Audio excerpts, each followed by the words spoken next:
Bom, então nós estamos gravando. Bom dia, pessoal. Na aula passada, nós falamos das propriedades dos sistemas, mencionadas várias propriedades. E eu devo ter mencionado que duas características vão ser muito importantes. São elas a linearidade e a invariância no tempo, ou invariância ao deslocamento, que vai caracterizar os sistemas L e T. LT, linear invariante no tempo, ou quem estiver usando lá o livro do Oppenheimer em inglês, LTI, que é Linear Time Invariant. Então, esse conceito ele é muito, mas muito importante, porque vai nos permitir uma análise matemática de sistemas. E vejam, não importa se o sistema é um circuito elétrico, se o sistema é a dinâmica da explosão de uma bomba atômica, não interessa se é a movimentação de um carro. Uma vez modelando um sistema como entrada, saída e pegando equações diferenciais, nessa disciplina a gente vai ter uma série de ferramentas matemáticas que vão ser necessárias para analisar esses sistemas. Bom, a linearidade, a gente vai falar um pouquinho mais. Então o sistema, né, a definição, ele processa sinais. Em outras palavras, dado um sinal de entrada, ele gera um sinal de saída.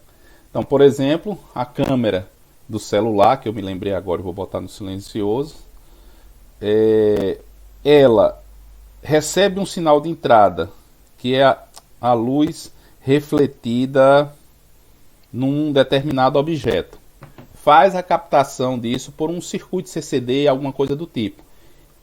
Tem um codificador de imagem que vai gerar uma imagem JPEG, que aí depois você manda pelo WhatsApp. Então, a câmera do celular pode ser vista como um sistema, porque ela recebe um sinal de entrada, que é a luz refletida num dado objeto ou numa dada cena, e gera um arquivo de saída, que é um JPEG.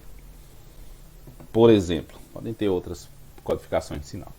Mas, de forma geral, o sistema, dado um sinal de entrada, X, gera como resposta a esse sinal de entrada um sinal Y.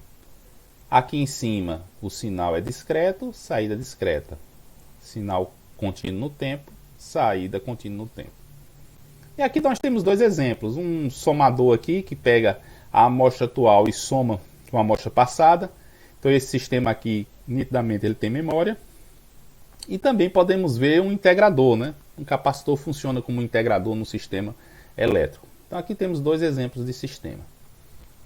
Mas, em particular, a gente está interessado em sistemas que são lineares e invariantes no tempo. Então, o que é a linearidade? Então, na aula passada, a gente falou de forma específica a linearidade, mas basicamente é o seguinte: se você tem um sistema cuja entrada é x1 e gera uma saída y1, um sistema cuja entrada é x2 e a saída, a resposta desse sistema... pode perguntar, Gabriel.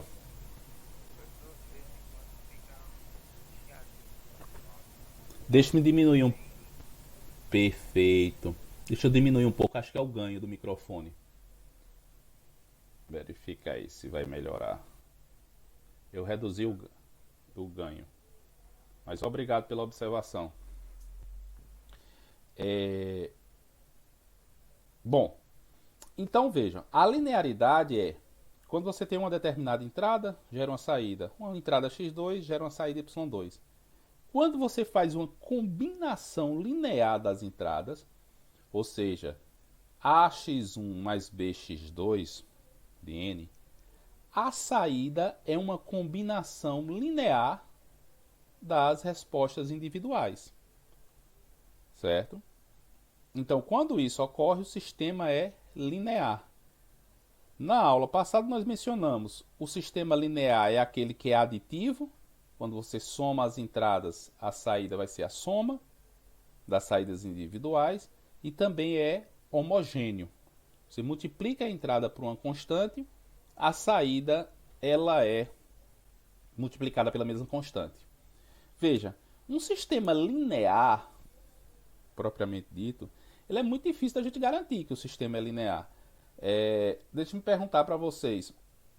Eu acho que eu não citei esse exemplo na aula passada. Quando você tem um resistor, vai lá no laboratório de eletrônica, pega um resistor de 10 ohms.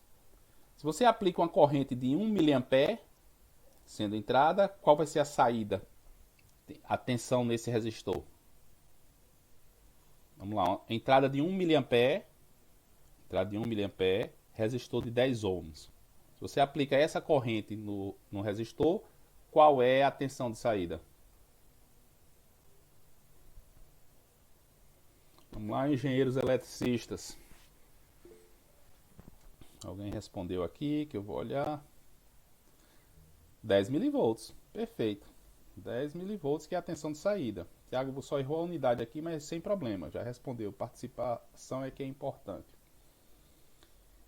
Mas veja, se a gente aplicar agora 20 miliampere, qual vai ser a saída? Teoricamente 20 milivolts. 2 miliampere, se eu aplicar 2 miliampere, a saída vai ser 20 milivolts. Multipliquei por 2 a entrada, a saída foi multiplicada por 2. Então, o que é que vocês acham? O resistor é linear ou não? Vamos lá. Sim, sim. Todo mundo dizendo sim, né? Aí se eu disser, se a gente aplicar agora, em vez de multiplicar 1 milivolt por 1, e multiplicar 1 milivolt por 1 milhão, naquele resistor pequenininho, em vez de aplicar, tem uma corrente de 1 miliampere, multiplicar por 1000, tem 1 milhão de amperes ali, que teoricamente a saída seria 1 milhão vezes 10 megavolts. O resistor vai funcionar? Possivelmente não, ele vai queimar. Então, quando a gente utiliza o sistema, quero analisar o sistema como linear, a gente olha para uma faixa de sinais de entrada, de aplicação daquele circuito. Porque a linearidade, num sentido estrito, a gente não consegue determinar, dizer se é ou não. Porque eu teria que aplicar tensões infinitas, teoricamente, tensões muito altas. Mas, para a nossa análise, esse sistema vai ser considerado linear, porque no nosso intervalo de observação, ele é linear. Quando o professor de controle analógico, sistemas de controle analógico digital, estiver falando, ensinando vocês, eles vão falar uma técnica de linearização por partes. Então, mesmo quando o sistema não é linear, você pode utilizar técnicas de controle para sistemas lineares, porque você olha intervalos de amplitude em que o sistema pode ser considerado linear. Tá? Então, essa daqui é uma conversa, uma consideração mais filosófica. Mas, de fato, aqui o sistema é linear. Quando você multiplica a entrada por uma constante, a saída é multiplicada pela mesma constante. Tem duas entradas e soma as duas entradas, a saída vai ser a soma das saídas individuais. E a invariância no tempo? O que é a invariância no tempo? Nós vimos lá também que um sistema é invariante no tempo quando ele mantém suas características com o passar do tempo. Aí, matematicamente, nós também vimos na aula passada que eu tenho que representar matematicamente essas propriedades. Às vezes são propriedades até simples, mas a gente tem que ter uma representação matemática. E um sistema, ele é dito invariante no tempo quando você tem uma entrada do sistema x de n gerando uma saída y de n. Quando eu atraso a saída, então eu desloco a entrada de n0 unidades de tempo, a saída também vai ser atrasada de n0 unidades de tempo. Então, usando o mesmo exemplo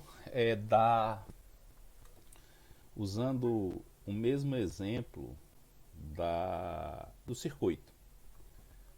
Vou colocar valores mais fáceis. Você tem um resistor de 1 ohm e aplica uma corrente, uma tensão de 1 volt. 1 volt por 1 ohm, a corrente de saída vai ser 1 ampere. Fez isso hoje lá no laboratório, no LEAD. Se a gente fizer amanhã, qual vai ser a corrente de saída?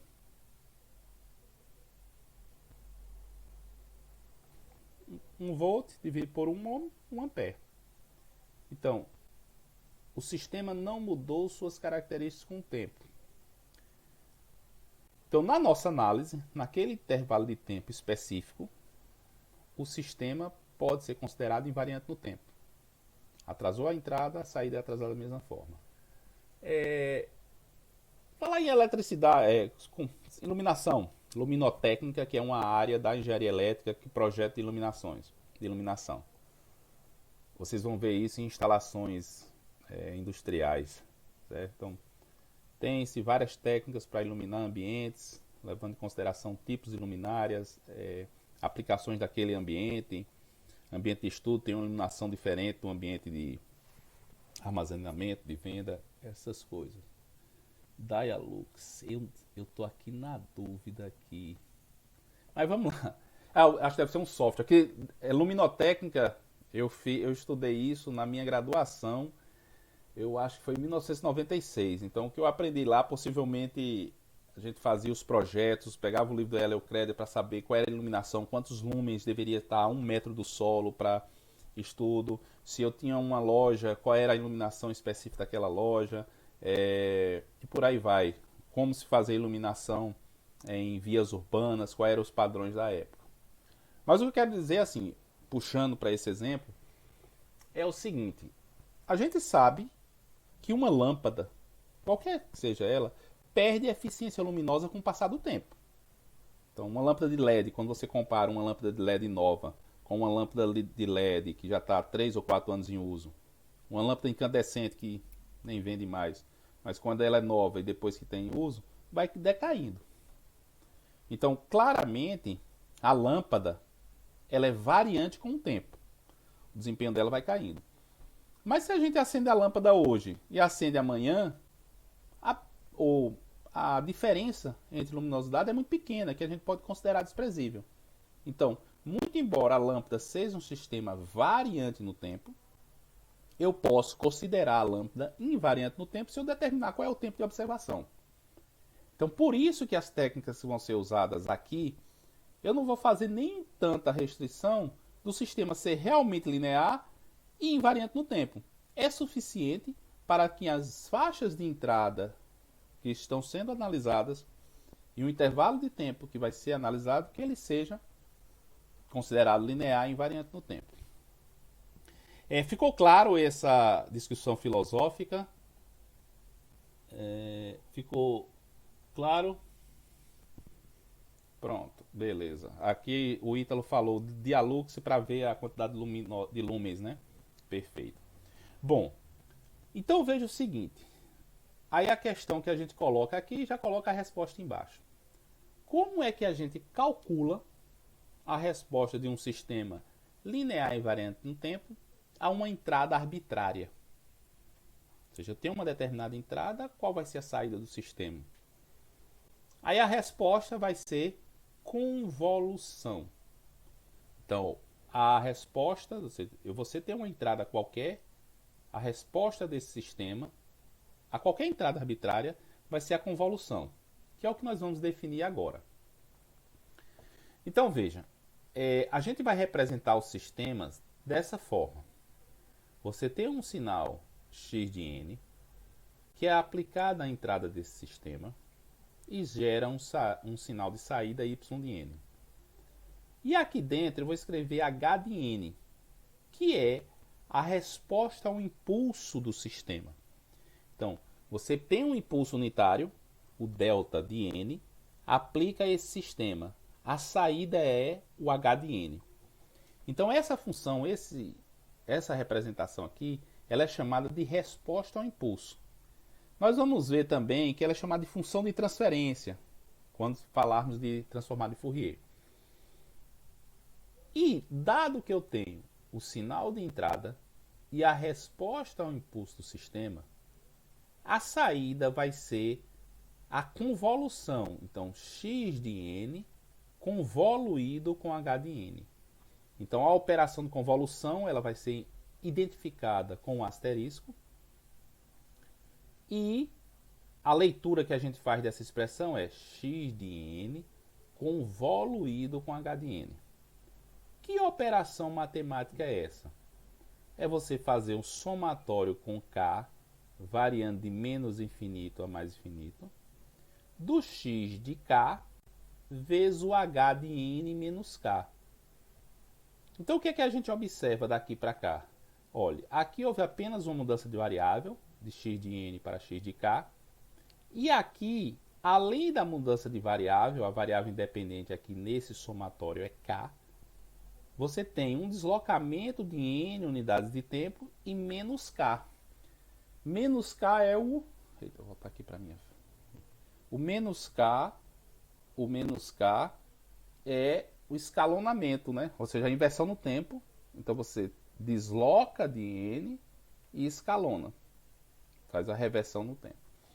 Bom, e esse somatório a gente pode trocar aqui, inverter x com h e verificar que o x de n convoluído com h de n é a mesma coisa de h de n convoluído com x de n. Em outras palavras, a convolução é comutativa. A ordem não altera o resultado. Tá?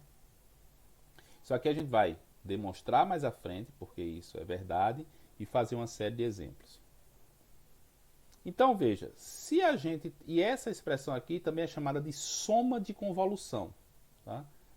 K variando de menos infinito a mais infinito, x de K, h de n menos K. Então isso daqui é para o caso discreto no tempo.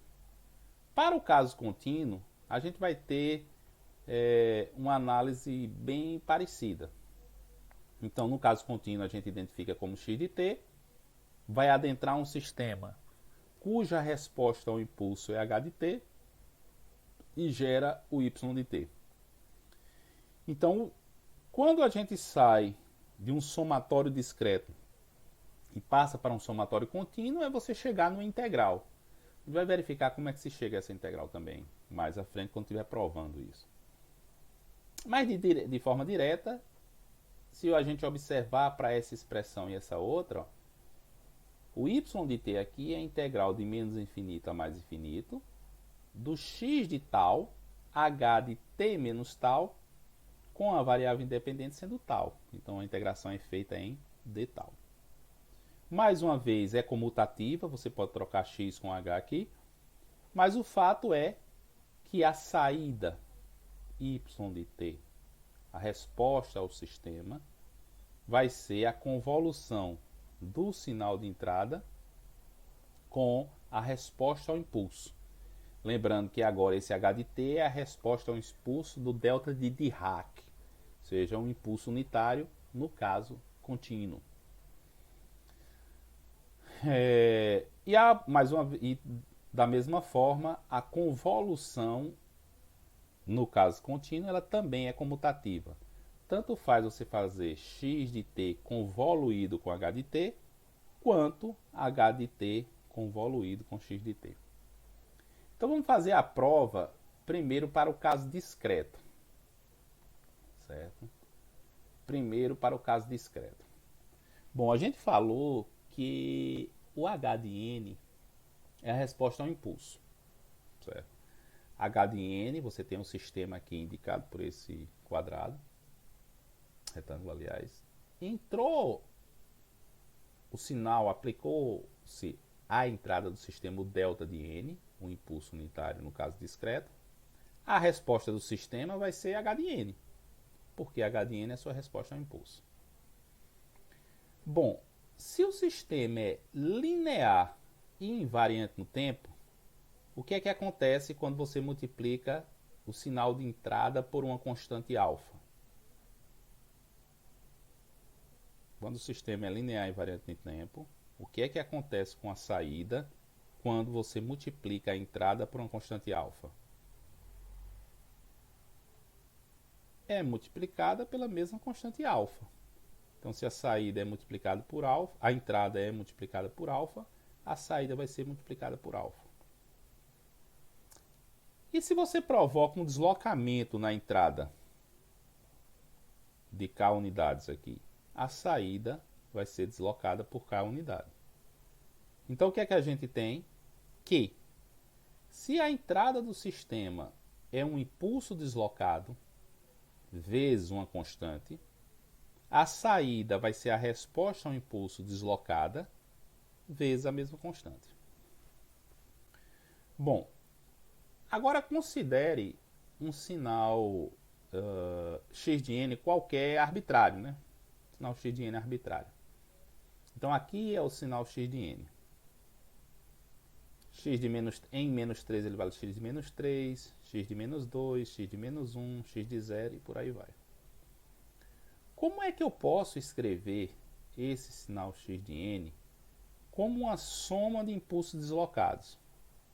Da seguinte forma, ó, esse impulso aqui é x de menos 2, que é o valor do sinal x em menos 2, vezes um impulso em menos 2, que é o delta de n mais 2. Esse impulso aqui é o x de menos 1, o valor de x em menos 1, vezes o impulso deslocado, delta de n mais 1. Nesse ponto aqui, é o x de 0 vezes o delta de n, que está em 0. Por sua vez, esse impulso aqui é x de 1 vezes o delta de n menos 1. Então, o que é que a gente conseguiu fazer? Dado um sinal x de n qualquer, nós conseguimos escrever esse sinal como uma soma de impulsos deslocados. Bom, se esse sinal agora é aplicado à entrada de um sistema linear invariante no tempo, o que é que sai? Veja, se eu tenho um impulso deslocado multiplicado por uma constante, qual vai ser a saída? Eu tenho um impulso deslocado multiplicado por uma constante. A saída vai ser a resposta ao impulso h de n, também deslocada, multiplicada pela mesma constante. Então, veja, o que é que nós temos aqui? Ó? X de menos 2 vezes o y de n menos 2. Um impulso deslocado multiplicado por uma constante. X de menos 2 é um valor, é uma constante. Qual vai ser a resposta? Vai ser a constante vezes o delta de n deslocado da mesma unidade. Se aqui eu tenho um delta de n mais 2, h de n mais 2. Por sua vez, qual é a resposta do sistema a este impulso deslocado multiplicado pela constante x de menos 1? Vai ser a própria constante x de menos 1 com a resposta ao impulso deslocada. Com a resposta ao impulso deslocada para n mais 1. E por aí vai. Se eu tenho agora um impulso multiplicado por uma constante, um impulso centrado na origem n, a saída vai ser o h de n multiplicado por essa constante. E por aí vai. Bom, se a gente considera agora que esse sinal é uma soma de sinais individuais, a resposta à saída vai ser a soma das saídas individuais. Então, por isso que eu coloco o y de n, a resposta do sistema, dessa forma. Eu somo todas as saídas individuais. E se a gente olhar agora para esta expressão e escrever o y de n, o que é que a gente está fazendo aqui? Eu estou somando com k variando de menos infinito até mais infinito. Nesse caso, a gente explicitou os termos apenas de menos 2 a 2. Mas é sempre multiplicando o x de k vezes o h de n menos k. Então, se vocês observarem esta expressão aqui, ela é exatamente a que a gente já tinha apresentado. Somatório com k variando de menos infinito até mais infinito, do x de k, h de n menos k. Então, basicamente você tem um sistema em que conhece a resposta desse sistema, h de n. Quando você tem uma entrada arbitrária qualquer, você pode calcular a saída utilizando a integral de convolução, que é dada por essa expressão aqui. Bom, é óbvio, como toda análise matemática, né? A gente precisa fazer exercícios e exemplos para tornar o conceito mais claro. Mas vejam o seguinte, qual foi a restrição que nós aplicamos, consideramos aqui? Qual foi a restrição que nós fizemos para chegar a essa expressão? Vamos lá, senhores e senhoritas. Qual foi a restrição que a gente fez? É a que está no início da aula. Sistemas lineares e invariantes no tempo. Tá? Então, a operação de convolução, esse somatório, você pode fazer para qualquer tipo de sinais e sistemas.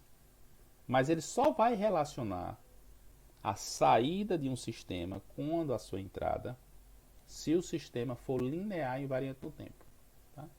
Então, por isso que eu mencionei o cuidado.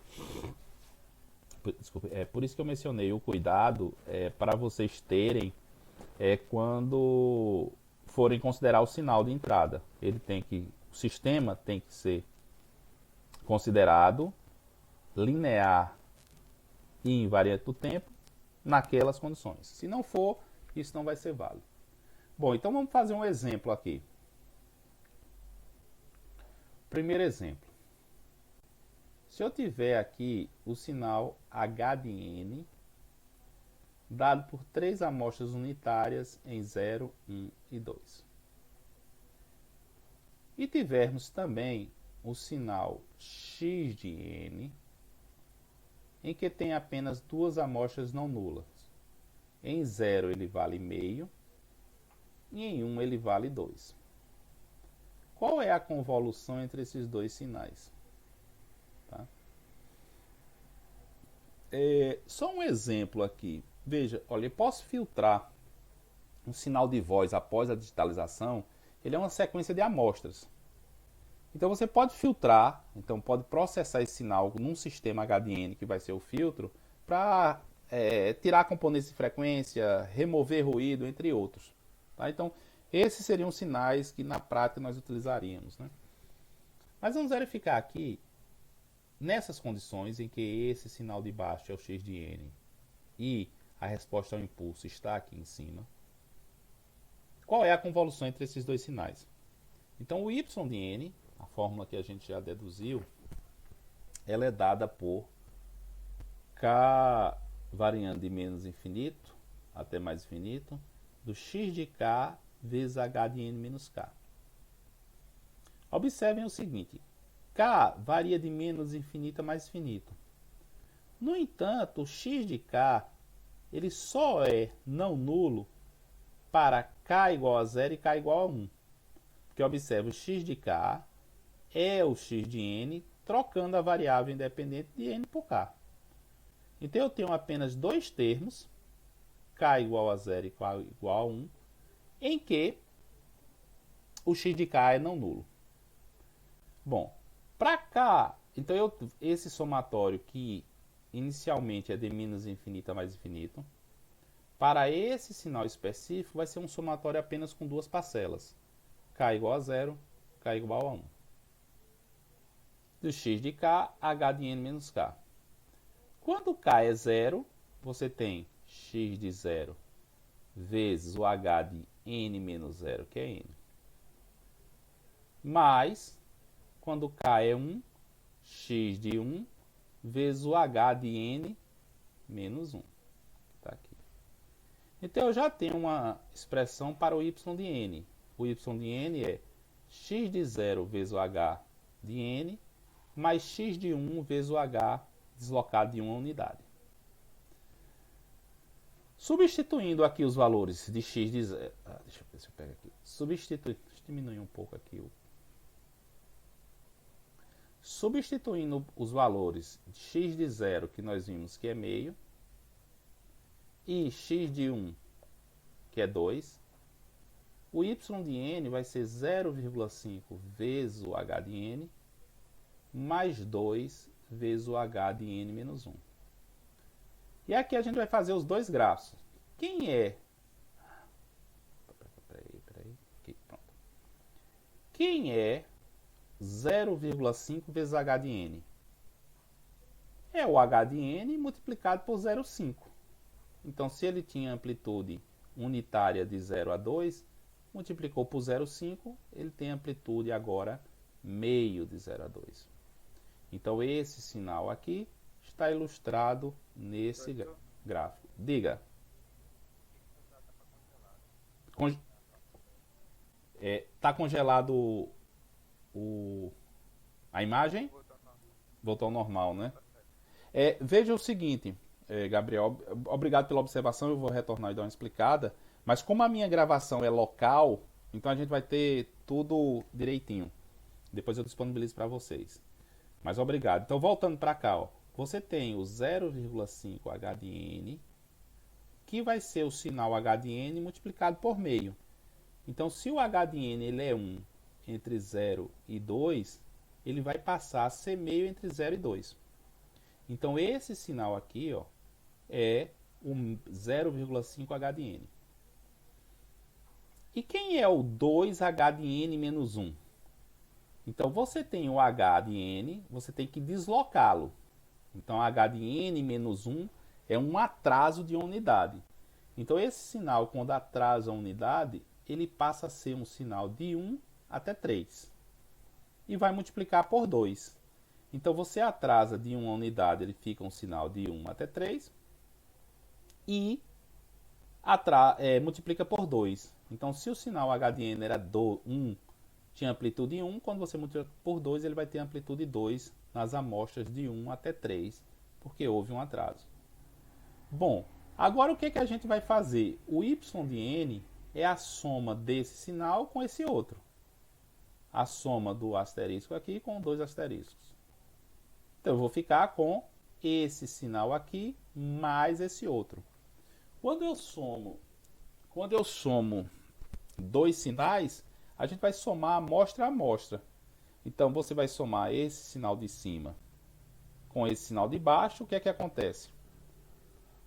Até menos 1, tudo zero, né? Em zero, o que é que eu tenho? Em zero eu tenho meio do de cima mais zero embaixo, que dá meio.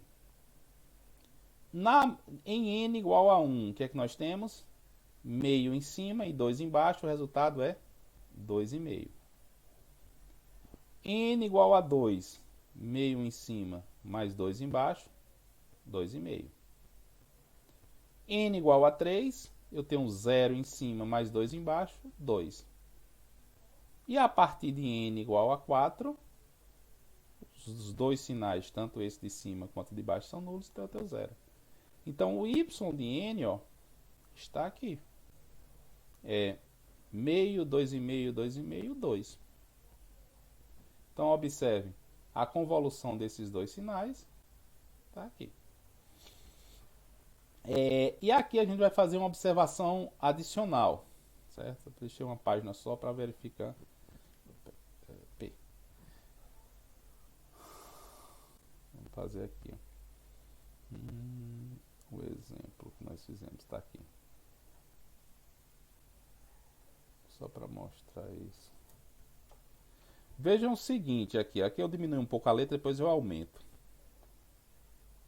Quantas amostras tem o sinal H de N? Quantas amostras a gente tem o sinal H de N aqui? Amostras não nulas. 1, 2, 3. Quantas amostras não nulas nós temos no sinal X de N? 1, 2. A resposta tem quantas amostras não nulas? 1, 2, 3, 4. Então o que é que a gente observa?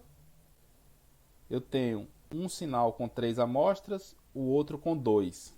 O resultado foi um sinal com 4 amostras. Qual foi a operação que a gente fez? 3 mais 2 menos 1, que é 4. Certo? Então, se um sinal X de N tem duração L e o H de N duração M, a convolução, a resposta, vai ter duração L mais M menos 1. E por que isso é importante? Observem que eu falei para vocês, olha, eu posso fazer um processamento, por exemplo, no sinal de voz. Então, se você tem um filtro que tem 100 amostras e o sinal de voz tem 1000 amostras, quando você faz a convolução deles dois, do filtro com o sinal de voz, você vai ter uma resposta 1000 mais 100 menos 1. 1099 amostras. Porque você tem que armazenar isso, ou mandar para um alto-falante alguma coisa. Então, essas informações são importantes. Dando continuidade, aqui nós fizemos uma convolução mais ou menos que analítica. Mas existe também a opção de fazer a convolução gráfica, certo? Então essa convolução gráfica, ela nasce da interpretação desta equação aqui, certo? Desse somatório. Então veja o seguinte, olha, no somatório eu tenho somatório com K variando de menos infinito até mais infinito, do x de K, H de N menos K. Então vejam, quem é o x de K? Quem é o x de K? É o próprio x de N mudando apenas a variável. Em vez de N eu coloco K. Então eu tenho um x de K aqui. É 0,5 e 2 nas amostras 0 e amostra 1. Quem é o sinal H de N menos K? Quem é o sinal H de N menos K? Aí a primeira observação. A variável independente é a que está aqui no somatório, que é a K. Quando você tem H de menos K, aquelas operações base sinal é reverter no tempo. Então esse menos K corresponde a reverter no tempo. E N? N corresponde ao deslocamento. Então, por exemplo, o H de 2 menos K é um sinal deslocado de 2 unidades e sofreu uma reversão no tempo. Então a gente precisa desenhar esse sinal H de N menos K, em que N é uma constante. Então vamos voltar aqui para o sinal H de N. Então o que é que vai acontecer? Deixa eu voltar para o H de N aqui. Ó. Esse sinal, olhando de esquerda a direita, ele vem 0, 0, começa em 0 e tem 3 amostras. Quando você inverte esse sinal, o que é que acontece? Quando você inverte esse sinal no tempo. Sofreu uma reversão no tempo esse sinal aqui. O que é que vai acontecer? Ele vai passar... exatamente. Reverteu em relação ao eixo Y, ele vai passar a ser um sinal de menos 2 até 0. Só que você vai deslocar N unidades. Vamos voltar para cá. Você vai deslocar N unidades. Então, em vez de ele terminar em 0, que seria somente a reversão no tempo, ele vai terminar em N. Então eu vou ter o sinal de H de N menos K, ele tem essa estrutura aqui. Ele tem uma amostra unitária em N menos 1 e N menos 2. Aí veja, o que é que eu tenho que fazer com esse somatório agora? Multiplico um pelo outro, multiplico o x de K vezes o H de N menos K e somo todas essas amostras, todos esses resultados desses produtos. Então vejam, considere agora exatamente esse desenho aqui. Se N é menor do que 0, então N menor do que 0, eu tenho essa configuração aqui. Se você multiplica o sinal de cima vezes o de baixo, o que é que acontece? Você vai ter menos 1 vezes 0, desculpe, 1 vezes 0, 1 vezes 0, 1 vezes 0. E aqui, meio vezes 0, 2 vezes 0. Então não está havendo intersecção entre esses dois sinais, não é? Se não tem intersecção entre esses dois sinais, o produto do de cima vezes o de baixo dá 0. Então o produto de cima vezes o de baixo, para esse caso em que N é menor do que 0, é 0. Então se o produto é 0, quando você somar todas as parcelas nulas, o resultado vai ser 0. Então y de N é 0 para N menor do que 0. Bom, quando N é exatamente 0, então você pega aqui e vai colocar N igual a 0. n igual a zero. Então, ele, em vez de terminar aqui, ele termina nesse ponto. Então, n igual a zero, o h de menos k, ou seja, 0 menos k é o h de menos k, que é o h só invertido. Se você faz agora o produto do sinal de cima vezes o de baixo, o de cima aqui vezes o de baixo, o que é que a gente tem? Eu vou ter apenas intersecção no zero, né? Então eu vou fazer meio vezes 1 dá meio. Logo, o y de zero é meio. Bom, quando o n é 1, você anda uma unidade para a direita. Então você tem esse sinal agora, o h de 1 menos k. Se a gente faz o produto desse sinal vezes o x de k, o que é que acontece? Você vai multiplicar 0 vezes meio, meio vezes 1, que dá meio, e 2 vezes 1, que dá 2. 1 vezes meio, 1 vezes 2, que dá 2,5. Da mesma forma, que eu teria que diminuir um pouquinho mais, 70. Da mesma forma, quando n é igual a 2, então quando é n igual a 2, o h de 2 menos k, você está andando com esse sinal de baixo para a direita. Então 2 menos k, você vai multiplicar esse de cima, meio, vezes 1, 2 vezes 1. Meio vezes 1, 2 vezes 1, que é 2,5. Anda um pouquinho mais para a direita. Agora eu desloco esse sinal y de n para cá. O y de 3 vai ser meio vezes 0 é 0. 2 vezes 1 é 2. 1 vezes 2, 2. Então eu tenho que o y de 3 é 2. Agora, quando n é maior do que 3, quando n é maior do que 3, esse finalzinho aqui, com n maior do que 3, que corresponde a esse final aqui, ele já está a partir do 2. Só que o sinal de entrada, ele é 0 a partir de 2. Então você vai multiplicar 0 vezes qualquer um desses sinais aqui para n maior do que 3. Ou seja, o y de n é 0. Então, se nós observarmos aqui y de 0, 1, 2, 3, meio, 2,5, 2,5, 2, e a partir disso é 0. O que é que a gente observa? É a mesma resposta lá. Meio, 2,5, 2,5, 2 e 0. Então, veja. Não sei se eu vou conseguir explicar aqui. A convolução gráfica é: você pega um sinal e deixa parado, que é o x de k. Muda apenas a variável.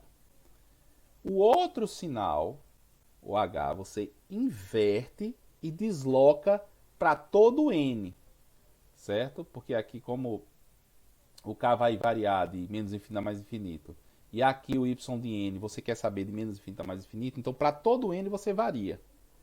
E para cada n você faz o produto amostra a amostra e soma essas amostras. Então, esse vai ser o resultado da convolução gráfica. É um conceito simples? Não. Fatalmente peguem os livros, olhem explicações na internet, revejam esse vídeo para entender isso. Então vamos fazer mais um exemplo. Voltando aqui, deixa eu me verificar. Vamos fazer mais um exemplo. Pessoal, esse tamanho de letra tá bom para vocês ou eu aumento um pouco? Tá bom. Tá bom, né? Se puder aumentar só um 10% aí já ajuda, porque minha internet não é muito boa e fica um pouco... Pronto. Deixa eu ver aí, verificar aqui. Eu vou colocar 100%. Se eu precisar reduzir para uma explicação, eu reduzo e depois retorno.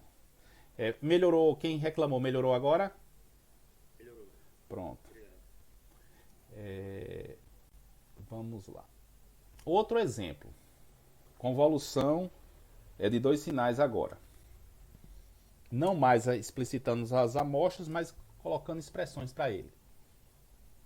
A gente tem um sinal x de n, que é alfa elevado a n, u de n, em que alfa está entre 0 e 1. Esse u de n aqui é o degrau unitário. Então, qual é a definição do degrau unitário? Isso é uma pergunta, senhores. O que é o degrau unitário? É o sinal que é 1 para n maior ou igual a 0 e 0, caso contrário, para os n's negativos. Então esse degrau aqui serve para marcar que esta expressão ela vai valer apenas para n maior ou igual a 0. Bom, quando n é 0, alfa, qualquer número elevado a 0 é 1. Quando n é 1, alfa elevado a 1 é alfa ao quadrado, alfa ao cubo. Como eu coloquei que alfa é um número entre 0 e 1, pense, por exemplo, meio. Meio. Alfa ao quadrado, meio ao quadrado, 1/4. Então ele é uma curva decrescente. Então esse é o sinal x de k. Então veja o seguinte. Eu tenho que calcular o somatório com k variando de menos infinito a mais infinito, de x de k, h de n menos k. Então a minha variável independente é k. Bom, quem é o sinal U de n? Quem é o sinal U de n? É um sinal que vem em 0. Em 0 ele passa a ser 1 e permanece 1 para n maior do que infinito. Quando você inverte esse sinal, se era um sinal que vinha em 0 e passa a ser 1, quando você reflete esse sinal no tempo, ele começa a ser 0, ele começa em 1 e depois vira 0. Então essa é a reflexão no tempo. Você tem um sinal que era 0, passou a ser 1. Quando você inverte, o sinal é 1 e passa a ser 0. Em exatamente n igual a 0. Só que você vai deslocar para n unidades de tempo. Então, é um sinal que vem em 1. Em n, em k igual a n, ele passa a ser 0. E permanece em 0. Então, veja que isso aqui, ó, é o contrário do degrau. O degrau ele vem em 0, passa a 1. Esse aqui ele vem em 1, passa a ser 0. Então esse é o sinal aqui que a gente está desenhando. É o sinal H de n menos k. O que é que nós temos que fazer com esses dois sinais? O produto de um vezes o outro. Produto de um vezes o outro. E somar todas as amostras. Para isso me dá o y de n. Bom, então a gente vai ter dois casos aqui, né? Quando n é menor do que 0, ou seja, n negativos, o que é que vai acontecer? Esse sinal ele termina antes de n igual a 0 e o produto do de cima, ou seja, o produto desse sinal de cima vezes o de baixo vai me dar o quê? O produto do de cima vezes o de baixo. Se eles não têm amostra, quando um tem amostras não nula, a de baixo do outro é nula. E depois se inverte.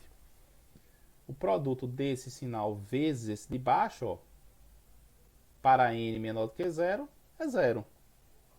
Então, se eu somo todas as amostras 0, continuo com 0. Bom, agora, eita, aqui é corrijam aqui, ó. Isso aqui é n, ó. Isso aqui é um erro gravíssimo. N, aqui é n, ó. Quando eu vou corrigir lá no slide. Isso aqui é n. A variável dependente é k e aqui é n. Quando n é maior ou igual a 0, você tem esse sinal aqui e o de cima está aqui. O que é que a gente observa? Que agora você tem uma intersecção entre esses dois sinais. Você tem uma intersecção entre esses dois sinais. Então, o produto ele vai ser não nulo de 0 até k. De 0 até k, quanto é que vai valer o produto desses dois? 0 até n, aliás. 0 até n. Aqui está o erro ainda. 0 a n. N aqui. Tem que botar alfa elevado a n. De 0 até n, eu vou ter o de cima. Alfa elevado a 0, alfa elevado a 1 ao quadrado, tal, até alfa elevado a n. Bom, então o que, que a gente vai somar? Eu vou somar de 0, o y de n vai ser o somatório de 0, k variando de 0 até n, do alfa elevado a k. Então aqui, alfa elevado a k. Bom, essa soma aí a gente vai escrever é aquela PG, né? Que é esse somatório aqui é um somatório finito. Então a expressão para isso é 1 menos alfa elevado a esse expoente mais uma unidade sobre 1 menos esse expoente, essa razão aqui, 1 menos alfa. Então isso aqui é uma fórmula fechada que inclusive o Oppenheim pede para vocês provarem no primeiro capítulo, certo? Então veja, o que é que a gente observa aqui? Que o y de n vai ser essa expressão para n maior do que zero.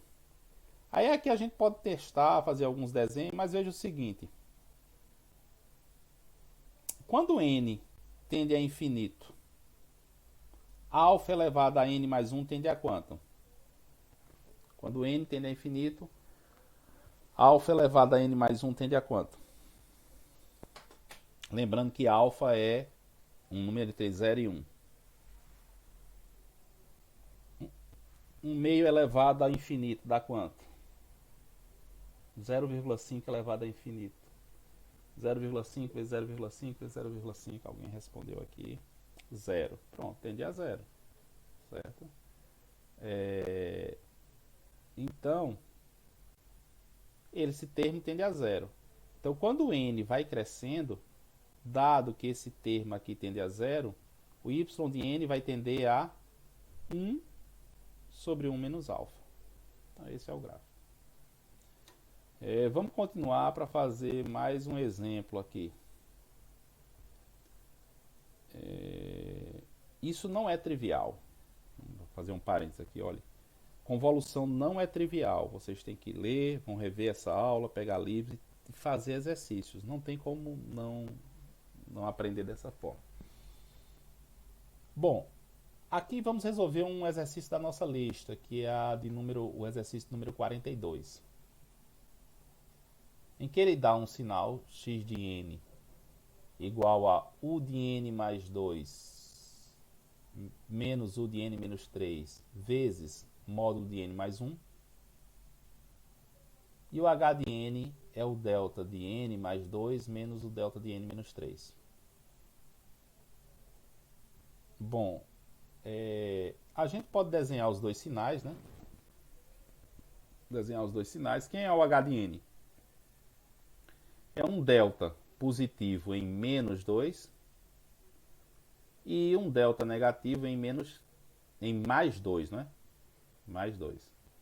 Então ele vai ser 1 em menos 2 e menos 1 em mais 2. Esse é o sinal h de n. Quem é o sinal u de n mais 2 menos u de n menos 3? Então, u de n mais 2 é um degrau que começa em menos 2 e vai até infinito. U de n menos 3 é um sinal que começa em menos 3 e vai até mais infinito. Então, se você tem esse que começa em menos 2 e subtrai o que começa em menos 3, você vai ter esse sinal. Então, u de n mais 2 menos u de n menos 3 é esse sinal aqui com amostras não nulas de menos 2 até 2.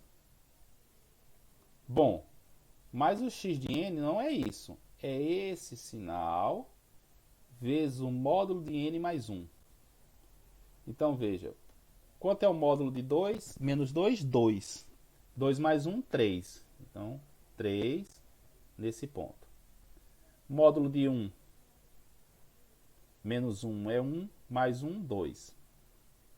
E você vai multiplicar módulo de n mais 1 vezes esse outro. Em 0, módulo de 0 é 0 mais 1, 1.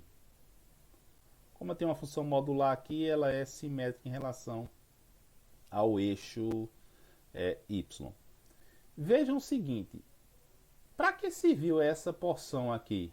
U de n mais 2 mais U de n menos 3. Ela serviu apenas para marcar e dizer que esse sinal aqui tem essa representação apenas de menos 2 até 2. Tá? Então o que é que a gente vai fazer? A gente vai convoluir esse H de N com o X de N. Vamos fazer a convolução. E o que é a convolução? Deixa um sinal parado, X de K, inverte o outro, H de N menos K, varia para todo N, faz os produtos entre eles e soma. Então é isso que a gente vai fazer aqui. Ah, não, aqui teve outra forma que a gente fez, é que eu vou usar a linearidade assim, ó. Veja o seguinte, eu poderia fazer daquela forma, inverter, variar para todo o tempo, mas assim, a solução aqui foi mais elegante, vamos dizer. Ó, eu dividi isso aqui, delta de n mais 2, delta de n menos 2. Quando você convolui o sinal, veja o seguinte, você convolui o sinal com delta de n mais 2, esse deslocamento aqui é de 2 unidades, né? Esse delta aqui está 2 unidades para a esquerda. Então você desloca o sinal de entrada de 2 unidades para a esquerda. Então eu fico com x de n mais 2 convoluído com o delta de n mais 2. E depois a gente vai pegar e fazer a convolução. Vou fazer ó, esse h, que é o delta de n mais 1, e convoluir esse sinal x de n, com ele eu fico com o delta de n mais 1. Então eu vou pegar agora o resultado. Como o sistema é linear, vai ser a convolução desse sinal com esse impulso, menos a convolução do mesmo sinal com outro impulso. Então eu tenho primeiro o impulso em menos 2, tá aqui, e depois o impulso em mais 2. Como eu tenho menos delta, eu fico com essa porção para baixo. E se você soma essas duas coisas, o que acontece? Aqui eu só tenho de menos 4 a menos 1 não nula a parte de cima, menos 4 a menos 1 não nula a parte de cima, em exatamente n igual a 0, exatamente n igual a 0, mais 3 com menos 3, 0. E a partir de n igual a 1, você vai ter o próprio sinal aqui de baixo. Então o y de n, ou seja, a convolução do sinal de entrada do x de n com h de n, está dado nessa expressão aqui, nesse gráfico aqui. Vamos caminhar mais um pouco. Bom, senhores, aqui, vamos botar aqui 85%. Temos mais um exemplo que é o exercício que foi a questão, na realidade, foi questão de prova do semestre 2020.1, a primeira prova do semestre 2020.1. Está enunciado, vou mostrar aqui para vocês como é. Ela está lá.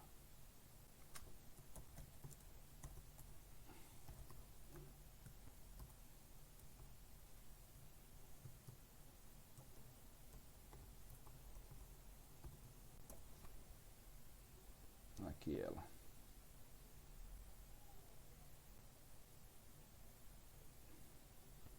Pronto. Ó. Terceira questão da primeira avaliação do semestre 2020.1. Diz, olha, os sinais discretos x de n e h de n são dois pulsos causais de amplitude 1 com duração nx e nh, respectivamente. Assim, então ele vai dizer o que são pulsos causais de amplitude 1. x de n é igual a 1 para n entre 0 e nx menos 1. E h de n é 1 para n entre 0 e nh menos 1. Aí ele diz, considerando que nx é menor do que nh, então a duração de x é menor do que a nh, apresente uma fórmula para y de n igual a x de n convoluído, né? Então agora vocês vão tomar muito cuidado quando digitarem uma multiplicação, porque asterisco agora representa a convolução, em função de nx e nh. E depois foi pedido para que você esboçasse um gráfico de y de n, considerando nx igual a 3 e nh igual a 6. Então vamos para a solução. Veja, primeiro a gente vai fazer o desenho. Nx é um sinal que é 1 entre x de n é um sinal que é 1 entre 0 e nx menos 1. E h de n é um sinal que é 1 entre 0 e nh menos 1. Aí vejam.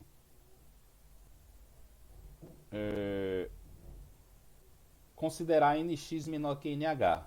Então foi por isso que nós desenhamos nx menor do que nh. Então a duração do sinal x é menor que a duração do sinal nh. Aí vejam. Como é que você vai fazer a convolução aqui?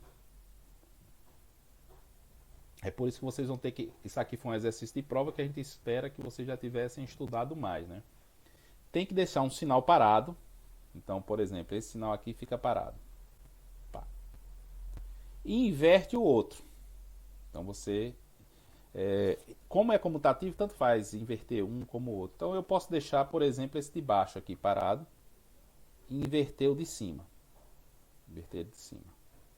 Quando n é menor do que zero, então se você inverteu e deslocou e colocou n menor do que zero, eles não vão ter intersecção. Então o produto dos dois é zero. Quando um começa a adentrar no outro, como essas amplitudes são 1 aqui, o que é que vai acontecer? Ele começou a adentrar no outro, você vai ter uma função linear com amplitude 1. Cada vez que você vai aumentando, você vai ter um produto 1 vezes 1 sendo computado e vai aumentando. Vai chegar um tempo... Deixa eu ver onde é que eu pego isso. Vou mostrar uma ilustração gráfica para vocês daqui a pouco. Em que esse sinal menor vai estar totalmente dentro desse outro. A intersecção do menor dentro do outro. Então o produto, amostra a amostra, vai ser o número de amostras dos menores, que é o nx. E depois começa a sair, a não haver mais intersecção entre esses dois sinais. 1 a 1. Então você tem o valor máximo e depois começa a sair a intersecção 1 a 1. E por último, quando ele sai totalmente, para esses valores, eles deixam de ter intersecção zero e a intersecção entre eles é nula e o produto vai dar zero. Para chegar a isso, você tem que desenhar caso a caso, certo? Aqui é apenas um esboço de solução. Mas para dois valores, aqui vocês vão... Esse exemplo aqui, eu quero que vocês olhem com cuidado, depois da aula, quando tiver um tempo, para entender esses valores, que não é trivial. Inclusive, olhem depois, peguem alguns exercícios mais simples e depois vão fazer. E vejam,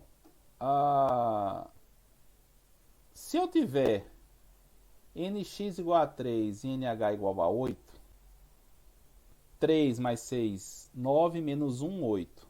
Então eu já sei que o resultado 0, 1, 2, 3, 4, 5, 6, 7. Aqui eu tenho 8 amostras não nulas. Então, seguindo essa ideia, quando você tem nx igual a 3 e nh igual a 6, em 0 ele começa a aumentar. Depois, quando tem a intersecção total entre os dois, o máximo produto, dado que nx é 3, é esse aqui. E depois ele começa a decrescer 1 a 1 unidade. Então, essa expressão aqui, vocês vão ter que olhar com calma, como a parte desse sinal chega nesse outro. E depois, aí fica simples quando substitui os valores, nx igual a 3 e nh igual a 6. Eu vou abrir aqui o Wikipedia, que tem um desenho, uma convolução, convolution, Wikipedia, que vai ficar claro, mais simples, tá? Para a gente entender esse processo. Vou colocar aqui no chat para vocês. Cadê? Vocês pegarem isso aqui. que não é trivial, viu? Assim, quem não tiver entendendo muito não é de primeira não. Eu me lembro que no semestre 94/2, quando eu vi essa disciplina, não tinha Wikipedia para mostrar, não tinha computador, nada, era bem mais complexo. Deixa eu ver aqui se tem uma animação gráfica para a gente verificar. Aqui, ó. Aqui nesse caso, a gente está com a convolução discreta, certo? Então, se você tiver, ó, olhando só para essa parte aqui, nesse caso ele colocou a convolução contínua, mas suponha que sejam sinais discretos, amostras discretas. Um sinal, o x de k é o azul e o outro o vermelho. Veja, quando você está passando um pelo outro, tem um momento que ele está bem aqui, ó. Tem que esperar um pouquinho. Não sei nem como stop aqui. Não sei. Depois eu vou ver isso. Mas veja, no momento que o sinal vermelho está aqui e o azul está parado, não tem intersecção. Então o produto é zero. Ele está colocando o resultado da convolução em preto. Ó. Então veja, ó, quando ele começa a ter intersecção dos dois, vai subindo de forma linear. Depois vai descendo.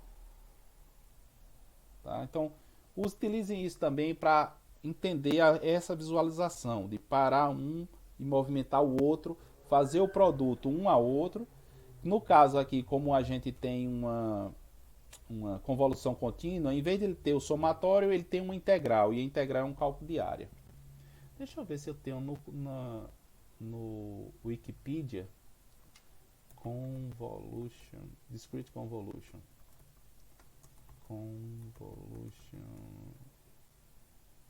Animation.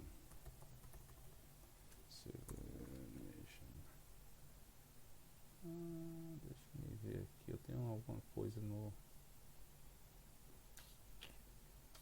Isso aí eu vou pedir para vocês procurarem. Olha, eu não tentei aqui, não vou tentar ver essa animação nesse YouTube de 30 segundos. Mas se não der certo, vocês...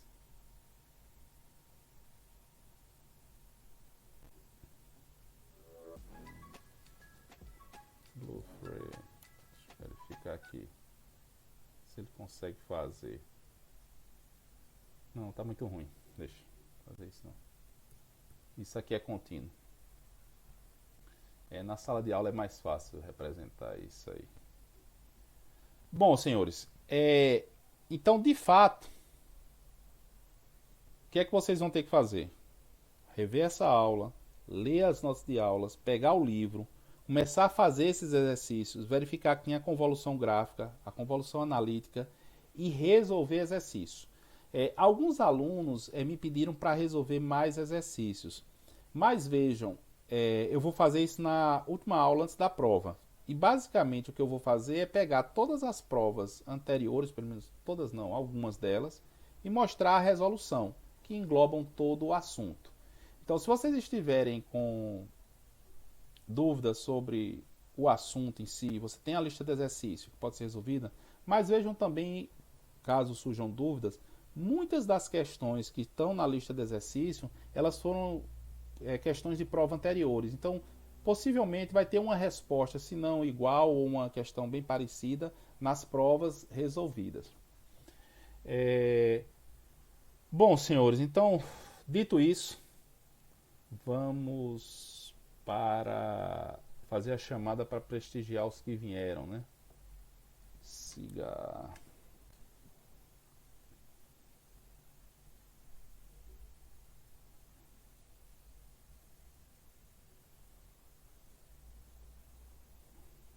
Vamos lá.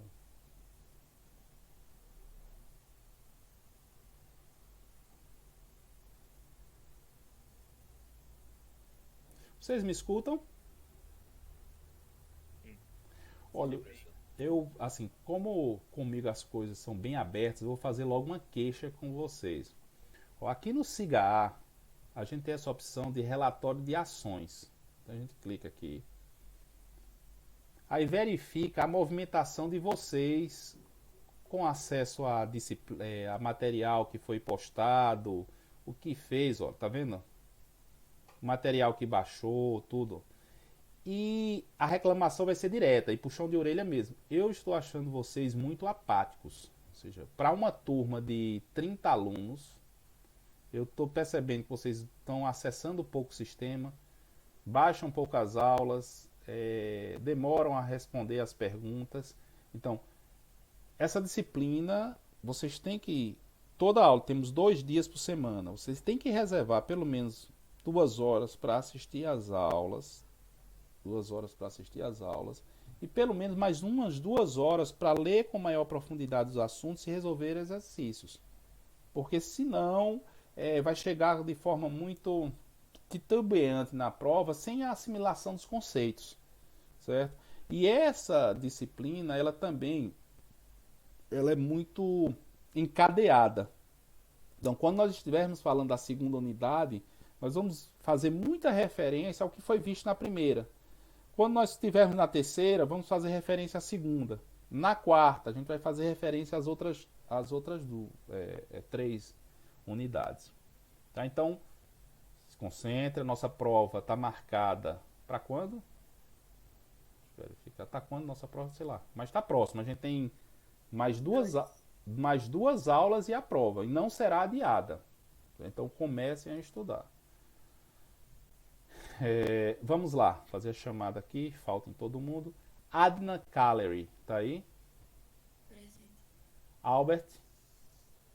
Presente, professor. Ana Júlia. Ana Júlia faltou. Bruno Marques. Presente, professor. Perfeito. Eduardo Guedes. Presente. Perfeito. Eduardo Vanderlei. Presente. Ótimo. Elton Davi. Presente. Fabiano. Presente. Felipe Leonardo. Presente, professor. Ótimo. Francisco Sales. Presente. Ótimo. Gabriel Bordini. Faltou. Gabriel Gonzaga. Bordini está presente. Gonzaga presente. Lucena. Gabriel Lucena. Gabriel Lucena. Faltou. Isabelle. Presente. Ótimo. Senhores, aqueles que tiverem problema de conexão, você pode botar no chat, até anteriormente, para, olha, eu estou presente, se tiver algum problema, respondam por mim. Aí os outros alunos podem responder, olha, tal pessoa escreveu no chat. Porque como eu estou fazendo a chamada, eu não tenho acesso ao chat lá. Tá? Porque o chat está no Google Meet. Ítalo, tá aí? Alguém digitou, mas eu não vi não. Ítalo falou no chat, professor. Pronto, perfeito. Joebert. Presente. Perfeito. Jorge Gomes. Presente. Ótimo. Maria Eusa. Presente. Ótimo. Maria Heloísa. Presente. Ótimo. Matheus Everton. Presente. Ótimo. Miguel Marques. Ótimo. Paulo Gabriel. Presente, professor. Ótimo. Pedro Freitas. Presente, professor. Ótimo. Pedro Henrique. Presente. Rafael Nascimento. Presente, professor. Pronto. Stephanie. Presente. Tiago Lael. Ótimo. Tomás Manuel. Vinícius Eduardo. Vinícius. Nada. Wesley. Presente, professor. Pronto. Bom, senhores, por hoje é só. Recomendo que vocês revejam as aulas. Essa aula, assim que terminar essa aula, eu vou colocar